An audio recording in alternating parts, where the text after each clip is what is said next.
Breaking news! A new episode of Let's Be Frank starting now! Hello all! No matter how big of a Pokemon fan you may be, I bet you have never heard of Pokemon Battling Coin Game. That's okay, because neither had I. Check these out. There are so many different kinds of Pokemon here. Now, obviously, I don't have all 151 coins, but with what's here, I still think this is a pretty great find. Now, these coins aren't just for looking at. As you can see, I can pick up Ghastly here. There are numbers all around the Pokemon and even an attack name on some of them. But some have other things, such as items, like this Pokeball here. Or maybe you'll see one with a potion at the bottom. Now, what does all this mean? Can you play a game with these? Now, obviously, we're talking about Pokemon. Pokemon is a game. Of course you can play a game with these. Today, I want to talk about that game. So, follow me along this journey. I just learned how to play this game today. I have nobody here to play with me. I am just going to explain how you play the game, and we're going to have fun learning this together. Let's get started. Alright, to start the game, each player must have an equal number of coins in their pile, at least 3. So, for this side, I've got these coins picked out, and for this side, I've got these picked out. Now these, oh wait, they're still using Jinx's, not purple face here. Okay, let's just ignore that. Anyway, these are going to represent 2 different players. You know what? My hands are too fat for this. There we go. These are going to represent 2 different players. Start out with an equal number of coins. Now, you need at least 3 coins to play a short game, the rule manual says. Now for the setup.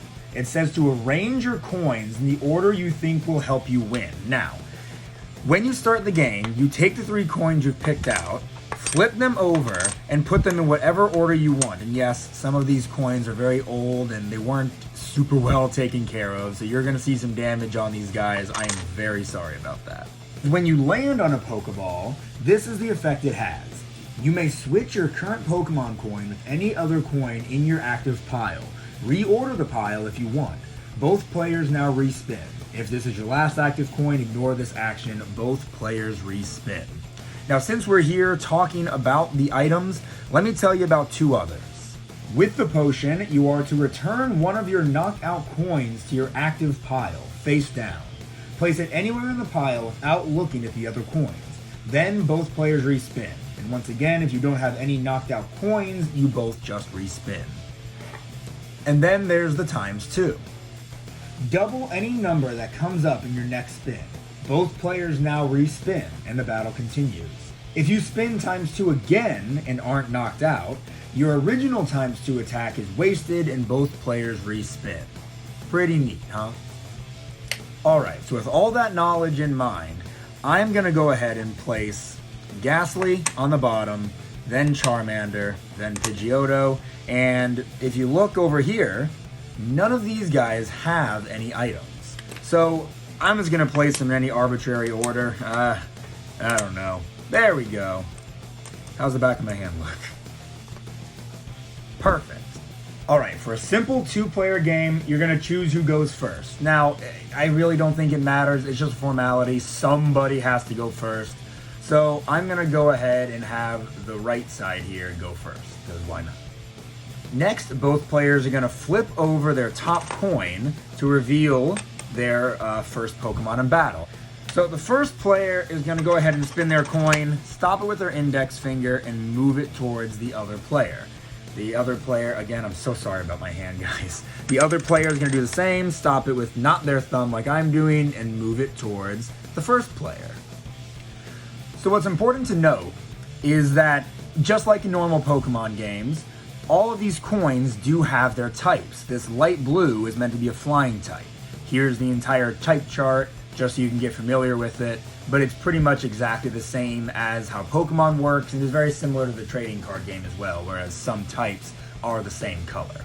Now this area up here is called a knockout wedge, and it is going to have the types that this flying type are super effective against. In this case, the orange being fighting and the green being grass. If you want to take a look at this Charizard, for example, you'll see that his just has grass on it. So the rules will explain what happens when any of these wedges, be it number, knockout wedge, item, or special move like Clefable Sing.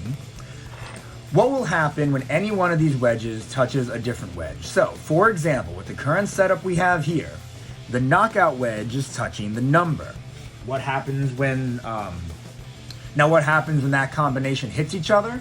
Well, the rules explain it. If your knockout wedge color matches opponent's basic color, you knock the coin out. So for example, if this Kangaskhan was instead the fighting type Machop, these things spin very easily, I love it. Then the orange would match their main type of orange, and the Machop would be instantly knocked out.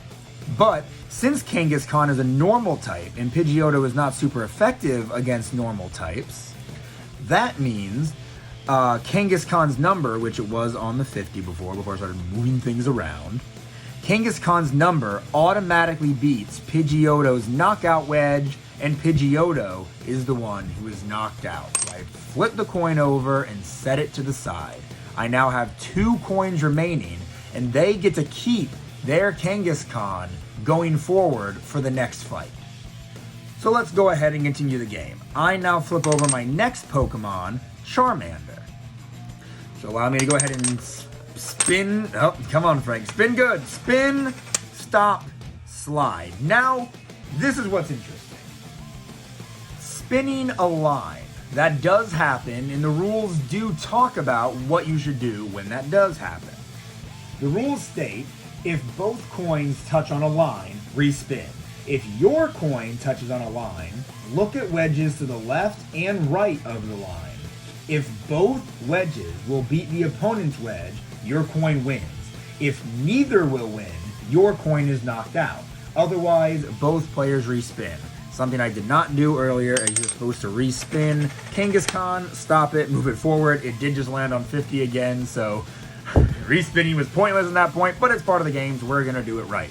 As you can clearly see, neither of these 2 wedges here would knock out Kangaskhan's 50. So, that means my Charmander is knocked out and must be moved to the side. Good lord, Kangaskhan is dominating right now. Obviously, some of these coins are just a lot better than others. Kangaskhan's damage can go up to 70, which is crazy. And it can... Wow, this is interesting. Since Kangaskhan's a normal type, and normal type Pokemon are not super effective against any other type, it does not have a knockout wedge, just a ton of damage that can be dealt. So, I am going to put up my last coin, spin it, stop it, and it did stop on the purple before it finished. Oh, good lord. Before it finished spinning, so now it's landed on purple because it's super effective against psychic and dragon types, which is what purple represents. This meaning I do not knock out this Kangaskhan. Let us see what the Kangaskhan lands on. 70. Holy crap. Ghastly is no more. This was such a clean sweep. Holy crap. Kangaskhan for the absolute victory. Well, there it is. That's how you play a whole game. But there is a lot more we haven't gotten the chance to talk about yet. Like what happens when certain tiles meet certain other ones. So let's go ahead and discuss all of those now. Alright, first, if knockout faces knockout. If one of your knockout wedge colors matches your opponent's basic color, you knock the coin out. If each knockout wedge matches the other coin's basic color, they knock each other out. If neither coin matches, you both respin. So, Dodrio has advantage over grass, obviously, flying versus grass. So, that would mean Vileplume here is knocked out. Alright, knockout versus Poke Item. If the knockout matches the Pokemon's basic color, this Pokemon is knocked out. Otherwise, nothing happens and we get to use this item. So for this example, the knockout wedge from Machop does not match that for Abra, so Abra's Pokeball will be used. Alright, knockout versus special attack. And don't worry, we're going to go over what all the special attacks do after this. Knockout versus special attack. If knockout wedge color matches special attack coin's basic color, special attack coin gets knocked out. If it doesn't, use special attack. So basically, we've already been over knockout versus number before, so I'm not going to go over that a second time. Basically, knockout is going to trump everything over here. If this, for example, was not Lickitung and was instead Psyduck, then you wouldn't even get a chance to use Confusion because the knockout coin would trump Confusion, therefore knocking Psyduck out. Moving now to Poke Item versus Special Attack, it is going to direct you to the Pokemon item chart, which we went over earlier. Use the Poke Item, ignore the Special Attack, so the Poke Item will always trump the Special Attack. Alright, this one's very easy. Poke Item versus number, see the Pokemon item chart to determine what the item does. Item trumps number. Item, you don't use number. Big X. Alright, Poke Item versus Poke Item, very easy. Both players respin. Items cannot go against each other for some reason. Alright, Special Attack versus number. See Special Attack chart, ignore number. And once again, we're going to go over the Special Attack chart as soon as we're done with all the matchup combinations. Alright, Special Attack versus Special Attack. Very similar to Item versus Item. Both players just respin. Alright, and finally, the one that was probably the most obvious to everybody from the beginning, number versus number. This is it. This is the easy stuff.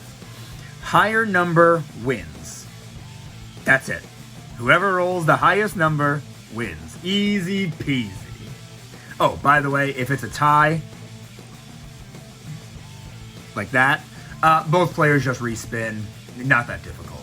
Alright, the last thing I want to talk about is the special attack chart. These are things like Zubat's Confusion, Victorbell's Wrap, Ghastly's Hypnosis. Let's go over all of them. Let's start out with Hypnosis, Sing, and Sleep. You make your opponent's Pokemon coin fall asleep, so turn it to its lowest attack number. Now respin your coin. If the result doesn't knock out your opponent's coin, or if you spin this attack again, the sleeping coin wakes up and you both respin. Alright, next we'll move on to Bind, Fury, and Wrap. I do not have one with Bind, unfortunately, but here we go. Your opponent's coin stays on the same wedge. You now have 3 spins to knock it out. If none of your coin's wedges can beat your opponent's current wedge, you are automatically knocked out.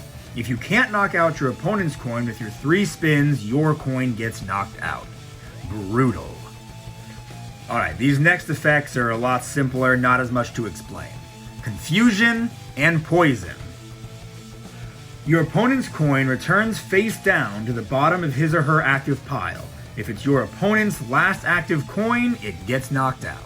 Alright, so the next 3 special attacks, I do not have coins that say them. The next one is Dream Eater. Not Hypnosis, Dream Eater. But I'm putting Drowsy here because I'm assuming his evolution Hypno probably has that special attack. Just a guess. Dream Eater. You knock your opponent's coin out and return one of your knocked out coins to the bottom of your active pile. Very overpowered. I really wish I had a coin that did that. Alright, the next one is Boom. Again, like I said, don't have it, although I would assume Pokemon like Voltorb, Electrode, and Golem probably all had Boom. Regardless, your coin self-destructs, both coins are knocked out. Yeah, makes sense why I mentioned Electrode again, huh? And finally, Transform. I wonder what that Pokemon could be. It's definitely Ditto. I don't have a Ditto, but let's talk about Transform anyway. Your coin changes into your opponent's coin. Use the highest number on your opponent's coin as your own attack number. That's pretty cool. It can definitely be good under a lot of specific circumstances. Alright, and lastly, as far as rules of the game go, there is a multiplayer option. Instead of just, 1 versus 1, you can have more than just 2 players in the game. Basically, you're always going to be fighting the coin to your left. And when a coin to your left is knocked out, it just continues around clockwise until there are only 2 players left. Then it's just simple 2v2 rules once again. Very easy, very simple. We're done here. Is it me, or does this actually seem like a pretty fun game? I would have loved to have played this game as a child, and just as much now. I'm not even kidding. I would love to get like a mini tournament. Keep dropping these things. I would love to get a mini tournament style game going with a bunch of my friends, but I don't know how keen they'd be to play a game like this, but I know I would love it. Too bad they don't make these coins anymore. They make for great collector's items, and it's just a genuinely fun game. But you know what? Do you think this is a fun game? Is this a game you would play? Let me know down in the comments below. Like this video if you really did like it, and subscribe if you have not already. Follow my Instagram and Facebook at Let's Be Frank 2020, and follow my TikTok at Let's Be Frank TikTok. And with all that being said, once again, thank you so very much for watching. And until next time!